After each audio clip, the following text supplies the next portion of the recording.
식은밥이 많아서 고민이신가요? 만나요리가 한방에 해결해 드리겠습니다. 안녕하세요. 함께해요 만나요리입니다. 오늘은 식은밥이 있다면 꼭 해보셔야 할 요리, 꿀팁을 알려드리겠습니다. 끝까지 시청하셔서 꿀팁 받아가세요. 식은밥 한 공기를 프라이팬에다가 이렇게 올려주세요. 올려서 이렇게 물을 묻히면서 밥을 이렇게 펴주세요. 그래서 누룽지를 만들어 주세요. 그래서 오늘 누룽지를 가지고 우리가 일반적으로 누룽지로 숭늉을 해서도 먹긴 하지만 누룽지를 만들어서 또 맛나게 요리하는 꿀팁을 알려드릴 거예요.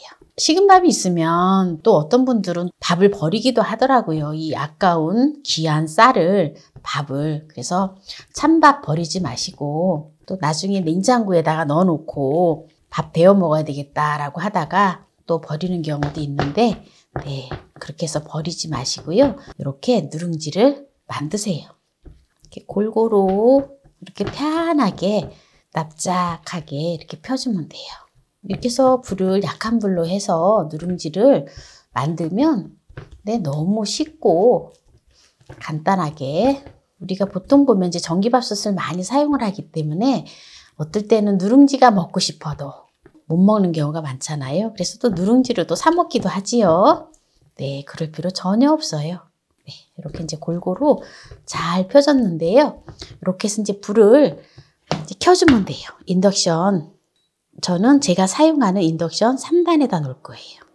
네, 지금 누룽지를 3단에다가 제가 사용하는 인덕션으로다가 3단에다 올려놓은 지 딱 15분 됐는데요. 한번 뒤집어 볼게요. 네, 좀 아직 타지는 않고 노릇노릇하게 되었는데요. 네, 이렇게 이제 뒤집어서 또 이제 누룽지를 이렇게 만들도록 할게요.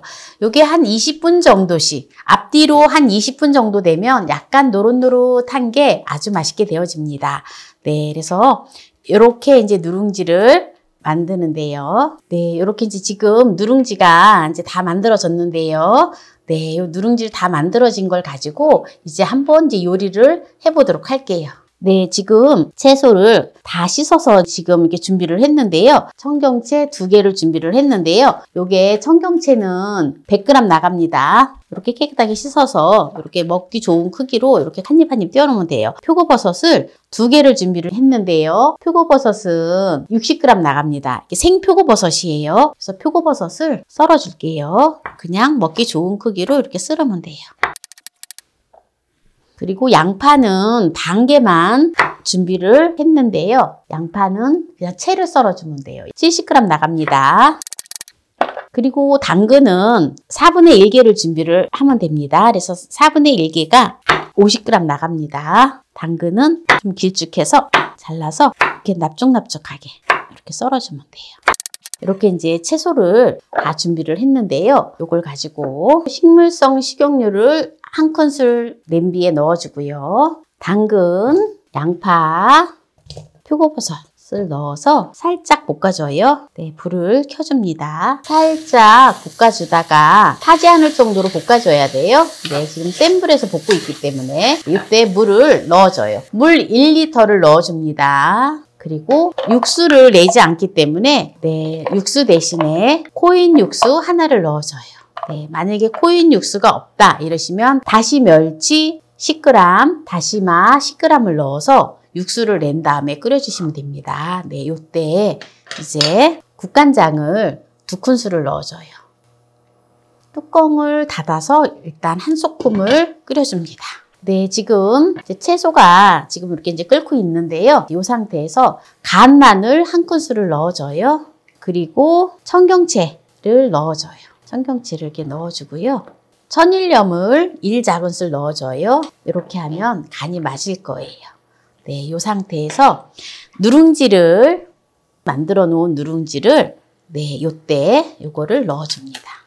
네, 이렇게 적당한 크기로 이렇게 잘라서 넣어주면 되거든요. 너무 작게 하지 말고 넣어준 다음에 이거를 오래 끓이지 않고 그냥 바로 불을 꺼줘요.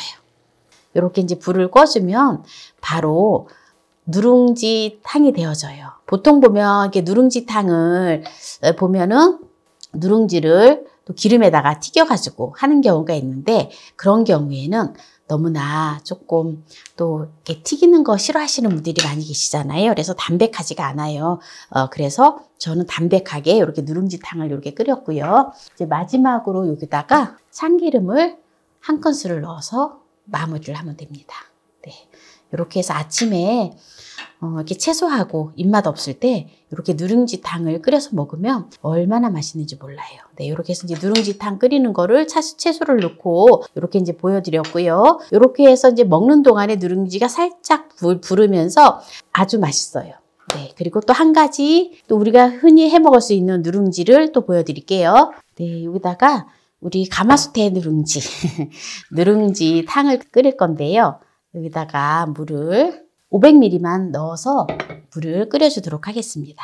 우리 보통 보면 가마솥에 누룽지 해가지고 물 버서 숭늉으로 끓여 먹잖아요. 근데 아침에 입맛 없을 때 물 끓여서 네, 누룽지를 끓여서 먹으면 정말 맛있어요. 네, 지금 이제 가마솥에 물이 끓고 있는데요. 누룽지 한 개, 누룽지 하나를 이렇게 이제 넣어서 누룽지탕을 끓여 먹으면은 아침에 속도 든든하고 속도 편하고 아주 좋아요. 이거는 한 소끔 끓여주면 됩니다. 불을 센 불에서 이제 끓였기 때문에 불을 줄여주고요. 약한 불에서 한 3단에다 놓고 네, 이렇게 뚜껑을 덮어서 네, 한 잠시 둡니다. 네, 지금 가마솥에 누룽지를 한 3분 정도 끓였는데요. 네, 불을 꺼주고요. 네, 오늘 식은 밥으로 누룽지를 만들어서 누룽지탕을 만드는 걸 2가지 방법을 보여드렸는데요. 네, 오늘 이제 여기에서 마무리를 하도록 하겠습니다. 네, 먼저 가마솥에 누룽지, 네, 누룽지탕을 숭늉처럼 이렇게 이제 먹어볼 거고요. 야채를 넣고 맛있는 누룽지탕을 식사 대용으로 끓였는데요. 네, 너무 맛있겠죠? 이렇게 먹어보도록 하겠습니다. 먼저 야채를 넣고 누룽지탕을 끓여놓은 거를 먼저 먹어볼게요. 일단 국물을 먹어볼게요. 너무 맛있어요. 야채에서 또 각종 육수가 또 우러나와서 아주 맛있어요. 이거는 완전히 건강식이에요. 제가 항상 건강 요리를 하지만 정말 더욱 건강식이에요. 누룽지가 바삭바삭해요. 만약에 이 누룽지는 조금 식감이 좀 딱딱하거든요. 그래서 딱딱한 거 싫어하시면은 청경채를 넣기 전에 먼저 누룽지를 넣어서 한 2분 정도 끓여주세요. 끓여준 다음에 청경채를 넣어서 한 스푼 끓여서 내면은 부드러운 누룽지탕이 되어집니다. 완전히 야채 수프 같아서 너무 맛있어요. 너무 맛있어, 너무 맛있어. 그럼 이제 누룽지, 그야말로 가마솥의 누룽지를 먹어볼게요. 이거는 그냥 숭늉처럼 우리가 아침에 먹을 수 있는 건데요. 그냥 담백한 누룽지탕 구수하고 굉장히 고소하고 부드러워요.